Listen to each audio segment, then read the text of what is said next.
The Goat life.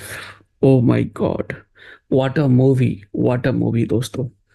तो recently Netflix पर the Goat Life नाम की जो मूवी है, मैंने इसको कंप्लीट किया है। मूवी के जो मेन स्टार है वो है पृथ्वीराज सुकुमारन। ओके, ये एक मलयाली मूवी है और मलयाली इंडस्ट्री का ये one of the finest movie है जो इन्होंने आज तक बनाया है। ये बेसिकली एक लाइफ सर्वाइविंग थ्रिलर मूवी है और जो स्टोरी है बेसिकली एक रियल स्टोरी है, जिसमें एक मलयाली माइग्रेंट वर्कर जो सऊदी अरेबिया में जाता है नौकरी की तलाश में, नौकरी करने के लिए। वो वहाँ के एक अरब के द्वारा फंसा लिया जाता है और उसे एक ऐसे रेगिस्तान में ले जाया जाता है जहाँ पर पूरा का पूरा रेगिस्तान है और सिर्फ भेड़ है या ऊंट है जिसकी देखभाल करने के लिए इसे रखा जाता है। और किस तरीके से सालों लग जाते हैं उसे बचकर भागने में और कामयाब होकर वापस इंडिया आने में। तो ये पूरी की पूरी एक सेंसेशनल स्टोरी है दोस्तों। मैं आपको अभी तुरंत बताऊंगा। तो चलिए अब मैं स्टोरी को बिल्कुल स्टार्टिंग से बताता हूँ। देखिए, दो लोग होते हैं। एक होता है हमारा नजीब जो मेन एक्टर है, और उसका एक दोस्त होता है हकीम, जो उसके साथ इंडिया से सऊदी अरेबिया पहुंचते हैं काम करने के लिए। वहां पर जब वो पहुंचते हैं तो उनको समझ में नहीं आता है किस किसके साथ कांटेक्ट करे। और वहां पर एक अरब का जो आदमी होता है वो उन दोनों को पिक करके जबरदस्ती ले जाता है। इनको भी समझ में नहीं आता है। सबसे बड़ी प्रॉब्लम ये होती है कि नजीब जो है उसको सिर्फ मलयाली आती है, ठीक है।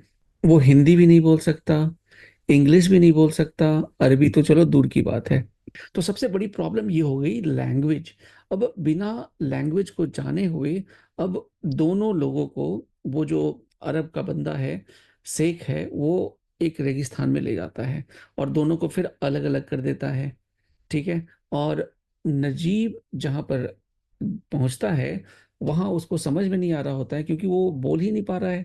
वो अपनी लैंग्वेज में बोलता है तो जो अरब का बंदा है वो बोलता है क्या बड़बड़ा रहे हो। अरब वाला बंदा जो है उसको डांटता है, मारता है। वहीं पर एक इंडियन भी मिलता है जिसे हिंदी आती है। वो काफी बूढ़ा दिखता है, एज भी उसकी काफी ज्यादा है। ऐसा लगता है कि जैसे वो हार मान चुका है और भेड़ों को चारा खिला रहा है। अब धीरे धीरे नजीब को समझ में आने लगता है कि वो वहां पर ट्रैप हो चुका है। अब वो किसी भी तरीके से वहां से बचकर नहीं जा सकता। यहाँ पर उसे पानी की दिक्कत होती है क्योंकि वहाँ अरब में पानी बहुत कम है, तो लिमिटेड पानी मिलता है। तो दोस्तों यहाँ पर देखो कि पानी कितना इंपॉर्टेंट है। ये इस मूवी को जब आप देखोगे ना तो आपको समझ में आएगा पानी की वैल्यू। दूसरी चीज, वो भेड़ों के साथ उसको रहना पड़ता है धीरे धीरे। स्टार्टिंग में उसे काफी अजीब लगता है, उनकी स्मेल अच्छी नहीं लगती है। भेड़ों का दूध निकालने को इसका काम दिया जाता है, वो उसको स्टार्टिंग में बहुत दिक्कतें आती है। जो भेड़े हैं, बड़े बड़े जो भेड़े होती है, वो भी उसको कई बार मारती है क्योंकि झगड़े होते हैं भेड़ों के बीच में। उसके बीच में जब ये पड़ता है तो उसको कई बार चोट भी लगती है और वो बोलता है मुझे हॉस्पिटल ले चलो। लेकिन भाई शेख जो है अरब वाला, जिसका जो इसका मालिक होता है, वो इसको बिल्कुल अजीब, मतलब नौकरों की तरह, मैं क्या बोलूं, बहुत ही हैवान के तरीके से रखता है और उसको बहुत मारता है। जब भी नजीब वहां से भागने की कोशिश करता है हर बार पकड़ा जाता है और उसके कभी पैर में कभी सर पे बहुत पीटा जाता है उसे। और ये सब देख कर दोस्तों बड़ा, मतलब भावुक हो जाता है मन, और बहुत ही दर्द भी महसूस होता है। फिर धीरे धीरे देखिए, मैं ज़्यादा स्टोरी को खींचूंगा नहीं, धीरे धीरे साल बीत जाते हैं, कई साल बीत जाते हैं। और अब जो नजीब है उसके पूरे बियर्ड हो चुके हैं, दाढ़ियाँ काफ़ी बढ़ चुकी है क्योंकि वहाँ वो दाढ़ी वगैरह काट नहीं सकता है। जैसा था बिल्कुल वैसे ही हर दिन बीतता जाता है। वो काफी दुबला हो चुका है। जो पैंट भी उसके पास थी वो शायद उसको पैंट भी नहीं आती है। तो अब वो एक बार बारिश होती है और अपने भेड़ों को वो एक पहाड़ के नीचे रख देता है।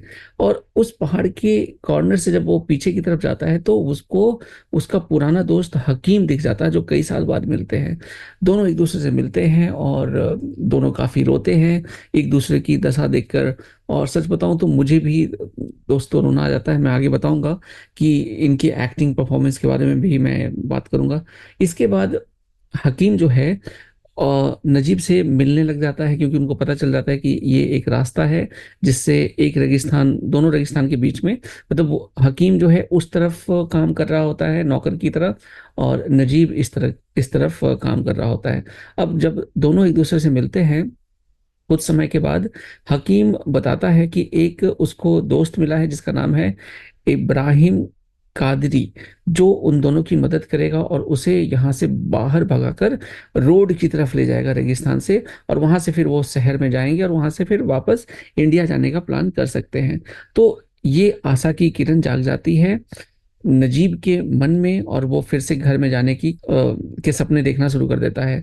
इसका जो शेख होता है उसके घर में शादी होती है, और इस कारण से वो लोग वहां से चले जाते हैं 2 दिन के लिए, 1 या 2 दिन के लिए। और इसी बीच में जो हकीम है वो नजीब को इब्राहिम के साथ लेकर पैदल निकल पड़ते हैं रोड की तरफ। और ये दिखाया जाता है कि काफी समय लग जाता है, 1 दिन, 2 दिन, 10 दिन, 20 दिन, बहुत ही चुनौतीपूर्ण था। पानी नहीं था उनके पास, 1-2 बार उनको पानी चुराना पड़ गया। इसके बाद बहुत ही मुश्किल से कहीं एक पानी भी मिला एक जगह। इतनी गर्मी को झेलते हुए हकीम बर्दाश्त नहीं कर पाया, और अंत में रोड तक पहुंचने से पहले हकीम मर जाता है। इतनी गर्मी में रेत के अंदर वो दब जाता है। और इसके बाद फिर बिल्कुल जब वो पहुंचने वाले होते हैं रोड पर, तो उसके जस्ट पहले जो इब्राहिम है वो भी गायब हो जाता है। अब पूरी हिम्मत करके नजीब जो है आगे बढ़ता है और उसे रोड दिख जाता है। रोड पर जाने के बाद भी कई जो गाड़ियां हैं उसे पिकअप नहीं करती है, लेकिन एक दुबई का एक बहुत ही अच्छा शेख उसे मिल जाता है, बहुत ही अच्छे नेचर का। वो उसको अपनी गाड़ी में बैठाकर शहर तक ले जाता है, पानी भी पिलाता है। उसके बाद कुछ दिनों के बाद उसे कुछ लोग हेल्प करते हैं। वहाँ के साउथ के जो लोग इंडिया से वहाँ गए हैं काम कर रहे हैं, वो लोग नजीब की हेल्प करते हैं। और फाइनली वो पुलिस स्टेशन में जाता है। वहां पर वो देखता है कि इब्राहिम की फोटो भी वहां पर लगी हुई है, जो वहाँ का एक मोस्ट वांटेड क्रिमिनल कह सकते हो, या फिर वो भी एक मजदूर था जो वहां से भागने की कोशिश कर रहा था। अब इसके बाद लास्ट के सीन से पहले ये दिखाया जाता है कि सऊदी अरेबिया में जहां पर जितने भी जो मजदूर भाग गए होते हैं, उनको पुलिस जो भी पकड़ती है कहीं से जो मजदूरी कर रहे हैं, उनको उन मालिकों के सामने लाया जाता है। और अगर मालिक उन नौकरों को, उन मजदूरों को पकड़ लेते हैं, वापस वो वहीं अपने रेगिस्तान या जहां पर भी वो मजदूरी करा रहे होते हैं, ह्यूमन ट्रैफिक आप कह सकते हो इसे, वहां इसे ले जाते हैं। यहाँ पर जो नजीब का जो मालिक होता है दुबई का, वो वहां आ जाता है, लेकिन वो उसको वहां से इसलिए नहीं पकड़ के ले जा सकता है क्योंकि बाई मिस्टेक वो किसी और के मजदूर को, मतलब नजीब और हकीम को वहां से लेकर चला गया था। इस कारण से नजीब बच जाता है और कुछ महीने जेल में रहने के बाद वापस वो इंडिया आ जाता है। तो ये थी दोस्तों ये पूरी मूवी की स्टोरी। अब मैं अगर परफॉर्मेंसेस की बात करूं तो देखिए, जो पृथ्वीराज है, इनकी मैंने कुछ मूवीज देखी है, और रिसेंटली सलार देखी थी कुछ टाइम पहले, और भी 1-2 मूवीज मैंने इनकी देखी है। और मैं इनको एक एवरेज एक्टर मानता था, और शायद मैंने इनकी ऐसी एक्टिंग स्किल देखी नहीं थी। बट इस मूवी को देखने के बाद मैं सच बता रहा हूँ, इतनी बढ़िया एक्टिंग की है दोस्तों, इतनी बढ़िया एक्टिंग की है दोस्तों कि ऑस्कर भी इनके सामने कुछ नहीं है। इतनी नेचुरल एक्टिंग की है। 3 घंटे की मूवी है और इतना ओरिजिनल, ऐसा लग नहीं रहा था कि मैं कोई मूवी देख रहा हूँ। ऐसा फील हो रहा था कि जैसे आप समझो कि रियल लाइफ किसी का मैं देख रहा हूँ अपनी आंखों से। ठीक है, जो एक्टिंग की है, जो कपड़े पहनने का तरीका है, जो बोलने का तरीका है, इतना नेचुरल लग रहा है दोस्तों कि मैं आपको क्या बताऊं। आप देखोगे तो आप सच में विश्वास कर लोगे। बहुत ही अच्छी एक्टिंग की है। और इवन जो बाकी भी एक्टर्स है, जैसे हकीम है या हमारा जो इब्राहिम है, माइंड ब्लोइंग, जो शेख है, इतना नेचुरल एक्टिंग किया है उन लोगों ने। और जो पृथ्वीराज की वाइफ मदर, इनकी जो इन्होंने एक्टिंग की है, गांव का जो सीन दिखाया गया इतना ज्यादा नेचुरल है दोस्तों कि आप फैन हो जाओगे। और अगर आपको ट्रू सिनेमा देखना है तो इस मूवी में आप जरूर आपको वो मिलेगा। तो ये था दोस्तों इस मूवी की स्टोरी और परफॉर्मेंस के बारे में चर्चा। आई होप आपको ये वीडियो पसंद आई होगी। अगर आपको ये वीडियो पसंद आई हो तो सब्सक्राइब करना ना भूले, क्योंकि ऐसे वीडियोज मैं बनाता रहता हूँ। तो चलिए मिलता हूँ अगली वीडियो में किसी और मूवी या वेब सीरीज के रिव्यू के साथ। जय हिंद।